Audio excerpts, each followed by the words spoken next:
কলকাতা শুধু একটা শহর নয়, আমাদের অস্তিত্ব। এখানে বাড়ি, পরিবার, বন্ধু আর একটা সম্পূর্ণ জীবন। কিন্তু ছুটিটা যেন মুহূর্তের মতন শেষ হয়ে গেল।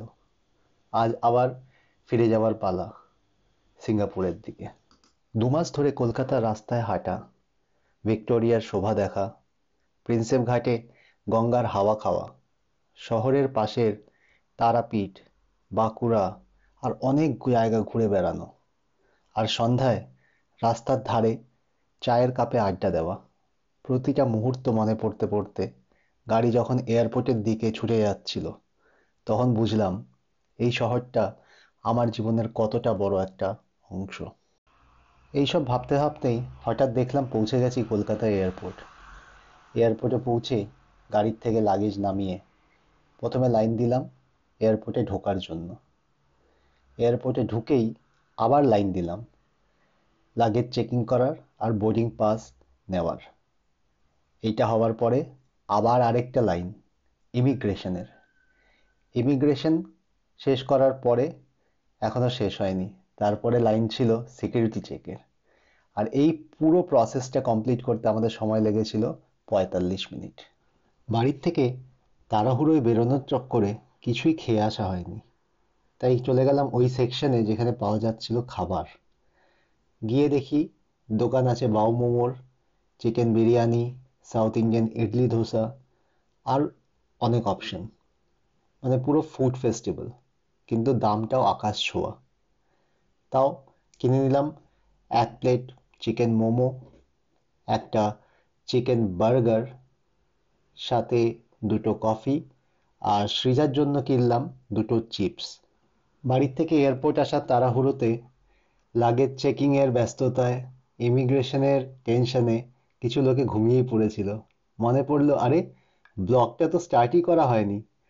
তাহলে চলুন এবার ব্লগটা স্টার্ট করি আমরা। Hello and welcome back to new episode of beyond borders with Dona. আমি আপনাদের হোস্ট ডোনা, আপনাদের সকলকে স্বাগত জানাচ্ছি আরেকটি ব্র্যান্ড নিউ এপিসোডে। এতক্ষণ তো ট্রেইলার, থাম্বনেল আর টাইটেল দেখে বুঝতেই পারছেন আমরা 2 মাস কলকাতায় থাকার পরে এখন চলেছি সিঙ্গাপুরের উদ্দেশ্যে। আমাদের flight Kolkata Netaji Subhash Chandra Bose international airport থেকে চাঙ্গি এয়ারপোর্টের উদ্দেশ্যে সিঙ্গাপুর এয়ারলাইন্স SQ517। ফ্লাইটের শিডিউল টাইম ছিল 11টা 40, বাট ডিলে হয়েছে 12টা 10-এ। আমরা গেটের সামনেই বসে আছি, এখনো পর্যন্ত কিছু টাইম দেখাচ্ছে না বা অ্যানাউন্সও হয়নি যে কতক্ষণ ডিলে হচ্ছে। ডিসপ্লে বোর্ডেও দেখাচ্ছে জাস্ট ডিলে। আমাদের সমস্ত প্রসিডিওর, সিকিউরিটি, ইমিগ্রেশন হয়ে গেছে, এখন আমরা জাস্ট ওয়েট করছি। এই জাস্ট ডিসপ্লে বোর্ডের সামনেই যেরকম যতটা লেট হয় সেই অনুযায়ী আমরা গেটের দিকে এগোবো। আরো 30 মিনিট মতন ওয়েট করার পরে ফাইনালি আমাদের ফ্লাইট সিঙ্গাপুর থেকে পৌঁছে গেছিল কলকাতা, আর ফ্লাইট রেডি করা হচ্ছিল নেক্সট টেক অফের জন্য। আর এরপরেই শুরু হয়ে গেল বোর্ডিং অ্যানাউন্সমেন্ট। তো যতক্ষণ আমরা ফ্লাইটে বোর্ড করছি, চলুন আপনাদের বলে দিই সিঙ্গাপুরের ভিসার কি কি অপশন। সিঙ্গাপুরে আপনাদের ভিসা প্রসেসটা বলে দিই। সিঙ্গাপুরে ভিসার অ্যাপ্লাই করার 2টো প্রসেস আছে। একটা, যদি আপনাদের কোনো চেনাজনা সিঙ্গাপুরে থাকে, মানে যে PR holder, permanent residence holder বা সিঙ্গাপুর সিটিজেন, ওনারা যদি আপনাদের ভিসা অ্যাপ্লাই করে, তো ওনারা আপনাদের ডিটেলস, ওনার ডিটেল আর একটা ভিসা এন্ট্রি ফি, যেটা 30 সিঙ্গাপুর ডলার লাগে, ওইটা দিতে হবে। আর ভিসা উইদিন 3 বিজনেস ডেজ আপনাদের কাছে চলে আসবে। এটা তো হলো যদি কেউ আপনাদের পিআর বা সিটিজেন চেনাশোনা থাকে সিঙ্গাপুরে। এবার কথা বলি ডাইরেক্ট আপনারা যদি অনলাইনে অ্যাপ্লাই করেন, তো সিঙ্গাপুরে ই ভিসার অপশান আছে, অনলাইন আপনারা অ্যাপ্লাই করতে পারেন। তার জন্য আপনাদের লাগবে একটা ফর্ম 14A, ওইটা ই ভিসা ওয়েবসাইটেই পেয়ে যাবেন। ওয়েবসাইটের লিঙ্কটা আমি দিয়ে দেবো ডেসক্রিপশন বক্সে। তার সাথে লাগবে পাসপোর্ট সাইজ ফটোগ্রাফ, আর লাগবে রিটার্ন টিকিট, আর ওখানে অ্যাকোমোডেশন ডিটেলস। তাছাড়া একটা ব্যাংক অ্যাকাউন্ট যেটা দেখাতে হবে, ব্যাংক অ্যাকাউন্টে অ্যারাউন্ড 1 লাখ INR শো করতে হবে আপনাদেরকে। তো এই সব ডিটেলগুলোকে দিয়ে ই ভিসাতে আপনারা অ্যাপ্লাই করলে উইদিন 3 to 5 বিজনেস ডেজ আপনারা ভিসা পেয়ে যাবেন। আর এই ভিসাটা ফর 1 ইয়ার মাল্টিপল এন্ট্রি আপনারা পাবেন। আর যদি আপনারা পিআর বা সিজিএনের থ্রু অ্যাপ্লাই করেন, তাহলে ওইটা ইনিশিয়ালি 30 ডেজ মাল্টিপল এন্ট্রি পাবেন, পরে ওইটাকে আরও 60 ডেজ, মানে টোটাল 90 ডেজ অবধি করানো যায়। কিন্তু যে অ্যাপ্লাই করবে তাকে আবার রিঅ্যাপ্লাই করতে হবে গিয়ে পোর্টালে। ফাইনালি আমরা ফ্লাইট বোর্ড করলাম, আর সৃজাকে কাজ দেওয়া হয়েছিল সিট খোঁজার। আমাদের সিট ছিল 63 ABC। তো সে সিট খুঁজতে খুঁজতে আগের দিকে গেল, বেশ অনেকটাই ভিড় হয়ে গেছিল যতক্ষণ আমরা ঢুকেছিলাম। এবার সিট পেয়ে জানলার বাইরে দেখা স্পাইস জেটের একটা ফ্লাইট দাঁড়িয়ে আছে, ওইটা যাচ্ছিল হানয়। আর তারপরেই শুরু হয়ে যায় সেফটি অ্যানাউন্সমেন্ট। সিঙ্গাপুর এয়ারলাইন্সে সেফটি অ্যানাউন্সমেন্ট কিন্তু এয়ার হোস্ট্রেস বা ফ্লাইট স্টিওয়ার্ডরা করে না।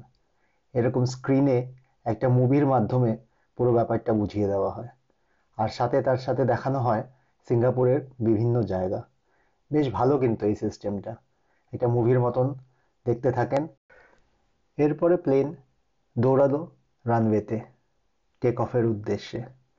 এতবার ফ্লাই করার পরেও আমার কিন্তু এখনো একটু নার্ভাসনেস ফিল হয় এই টেক অফের সময়।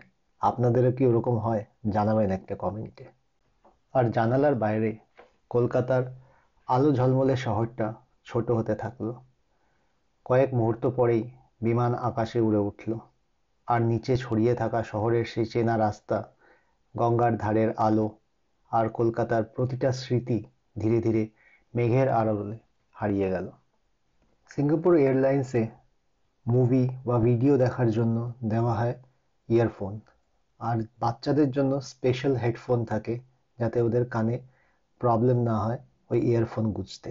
দেখুন সৃজাকেও একটা ওরকম হেডফোন দিয়েছিল ওরা। ডিনারে অপশন ছিল ভেজ আর ননভেজ দুটোই। আমরা যদিও নিয়েছিলাম ল্যাম্ব কারি আর রাইস, সাথে ছিল কিছু ডেজার্টও। ডিনার করে কখন চোখ লেগে গেল বুঝতেই পারিনি। যখন চোখ খুলল জানলার বাইরে তাকিয়ে দেখলাম পৌঁছে গেছি সিঙ্গাপুর। দেখলাম সিতে প্রচুর শিপ দাঁড়িয়ে আছে। ফাইনালি আমরা নামলাম চাঙ্গি এয়ারপোর্ট, মানে সিঙ্গাপুর এয়ারপোর্ট। জায়গাটার নাম চাঙ্গি, সেই জন্য এয়ারপোর্টের নামও চাঙ্গি এয়ারপোর্ট। এই চাঙ্গি এয়ারপোর্ট ওয়ার্ল্ডের one of the best airport. বিশাল এই এয়ারপোর্ট। যেই গেটে আমাদের নামালো ওখান থেকে ইমিগ্রেশনে যাওয়ার জন্য পায়ে হেঁটে সময় লাগলো অ্যারাউন্ড 15 মিনিট। আর এটা হলো সিঙ্গাপুর এয়ারপোর্টের ইমিগ্রেশন সেন্টার।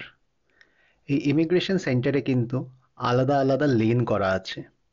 ভিজিটারদের জন্য আলাদা লেন, এখানকার citizen, PR and long term pass হোল্ডারদের জন্য আলাদা লেন। এই ইমিগ্রেশন পয়েন্ট কিন্তু ফুলি অটোমেটেড। আপনাকে পাসপোর্টও স্ক্যান করতে হবে না, ফেস স্ক্যানার দিয়ে শুধু ইমিগ্রেশন কমপ্লিট হয়। ইমিগ্রেশন ক্লিয়ার করার পরে পালা ছিল ক্যারোসেল থেকে ব্যাগ পিক আপ করা। ব্যাগ পিক আপের সময় সবসময় একটা নার্ভাসনেস থাকে, যদি ব্যাগটা না আসে, যদি মিসপ্লেস হয়ে যায়। যাই হোক, আমাদের ব্যাগ আমরা 5 মিনিটের মধ্যেই পেয়ে গেছিলাম। ক্যারোসেল থেকে ব্যাগ পিক আপ করেই কাস্টম ক্লিয়ার করার পরেই আপনারা দেখতে পাবেন সিম কালেকশনের পয়েন্ট। তো যদি আপনারা সিঙ্গাপুরে সিম নিতে চান তো এই জায়গাটায় এসে আপনারা সিম নিতে পারেন। দুটোই অপশান আছে, ই সিমেরও অপশান আছে আর ফিজিক্যাল সিমেরও অপশান এখানে আছে। এবার পালা ছিল ট্যাক্সি ধরার। ট্যাক্সি ধরার দুটো অপশান আছে। অনলাইনেও আপনি বুক করতে পারেন, গ্র্যাব অ্যাপের থ্রুতে বুক করতে পারেন ট্যাক্সি। তার পিক আপ পয়েন্ট কিন্তু আলাদা। এই যে পিক আপ পয়েন্টটা, এটা হচ্ছে অন ডিমান্ড ট্যাক্সি, মানে ট্যাক্সি এখানে আসবে, আপনারা সেই ট্যাক্সি চুজ করে আপনারা উঠে যাবেন। আর প্রপারলি অ্যাসিস্টেড, এর সামনে যারা দাঁড়িয়ে আছেন ওনারা অ্যাসিস্ট করে আপনাকে ট্যাক্সিতে পৌঁছে দেওয়ার জন্য। আর কি কি পেমেন্ট অপশান আছে সেটাও এখানে লেখা আছে ক্লিয়ারলি। ব্যাস, আর কি, বসে পড়লাম ট্যাক্সিতে, আর ট্যাক্সি ছুটলো সিঙ্গাপুরের এক্সপ্রেসওয়ে ধরে আমাদের বাড়ির দিকে। চলুন ব্লগটা শেষ করার আগে টিকিটের ব্যাপারটা আপনাদের জানিয়ে দিই। ফাইনালি আমরা পৌঁছে গেছি সিঙ্গাপুর। এখন আমরা ট্যাক্সিতে যাচ্ছি বাড়ির দিকে। তো যেহেতু আমরা এখানকার রেসিডেন্ট, আমরা এখানে বাড়ি রেন্ট নিয়ে থাকি, তো আপনাদের হোটেলের ডিটেলগুলো বা হোটেল এইবার এই ব্লগে দেখাতে পারবো না, কিন্তু হোটেল লোকেশন আর কিছু হোটেলের ডিটেল আমি ডেসক্রিপশন বক্সে দিয়ে দেবো। আপনারা ওখান থেকে হোটেলগুলো চেক আউট করে দিতে পারবেন। ব্লগটা শেষ করার আগে আপনাদেরকে টিকিটের ব্যাপারে বলে দিই। কলকাতা থেকে সিঙ্গাপুর দুটো এয়ারলাইন্স অপারেট করে ডাইরেক্টলি। একটা হলো সিঙ্গাপুর এয়ারলাইন যেটাতে আমরা আসলাম, আর একটা হলো ইন্ডিগো এয়ারলাইন্স। এবার আমাদের টিকিটটা যেহেতু আমি অনেক আগেই রাউন্ড ট্রিপ বুক করে নিয়েছিলাম, তো আমাদের অ্যারাউন্ড ওই 24,000 সামথিং, মানে 24 আর 25,000 মাঝখানে রাউন্ড ট্রিপ পার হেড পড়েছিল। এবার ইন্ডিগোর রেট অলমোস্ট আশেপাশেই থাকে। ধরুন যদি সিঙ্গাপুর এয়ারলাইন্সে আপনারা 24,000-এ পাচ্ছেন, তো ইন্ডিগোতে অ্যারাউন্ড 20,000 হবে বা 22,000 হবে, ওরকম খুব একটা কম থাকে না। এবার time of the year, season, holidays, তার হিসেবে কিন্তু রেটও ভ্যারি করে। তো আমি ডাইরেক্ট সিঙ্গাপুর এয়ারলাইন্সের ওয়েবসাইট থেকে বুক করেছিলাম। আপনারা চাইলে আগোদা, বুকিং.com বা জেনারেলি গুগলেও সার্চ করে রেটগুলো চেক করে নিতে পারেন। সিঙ্গাপুরের ইমিগ্রেশন নিয়ে তো বলার কিছুই নেই, ভীষণ স্মুথ ইমিগ্রেশন, সেটাই হয়েছে। আমরা ব্যাগেজ কালেকশনেও আমাদের কোনো লেট হয়নি। ভালোই ছিল ফ্লাইট, সিঙ্গাপুর এয়ারলাইন্সের ফ্লাইটটাও ভালো ছিল, খাবার দাবারটা তো দুর্দান্ত ছিল। আমাদের ল্যাম্ব আর রাইস আমরা নিয়েছিলাম, ননভেজ, খুব সুন্দর ছিল, একদম গরম গরম, আর অনেক কটা ল্যাম্বের পিসও ছিল। যাই হোক, সিঙ্গাপুরে এসে পৌঁছলাম দীর্ঘ 2 মাস পরে। এখন ঘর বাড়িও ক্লিন আপ করতে হবে, অনেক কাজ আছে বাড়িতে গিয়ে। তার সাথে তাহলে ব্লগটা এখানেই শেষ করছি। সকলে খুব ভালো থাকবেন, সুস্থ থাকবেন। আর আমাদের এই ব্লগটা কেমন লাগলো একটা ছোট্ট কমেন্ট করে জানাতে কিন্তু একদমই ভুলবেন না। আর আমার চ্যানেলটা যদি এখনো সাবস্ক্রাইব না করে থাকেন, চটপট এক্ষুনি সাবস্ক্রাইব করুন। আর হ্যাঁ, বেল আইকনটা প্রেস করতে কিন্তু একদমই প্রেস করবেন না। তাহলে এখনকার মতো টাটা।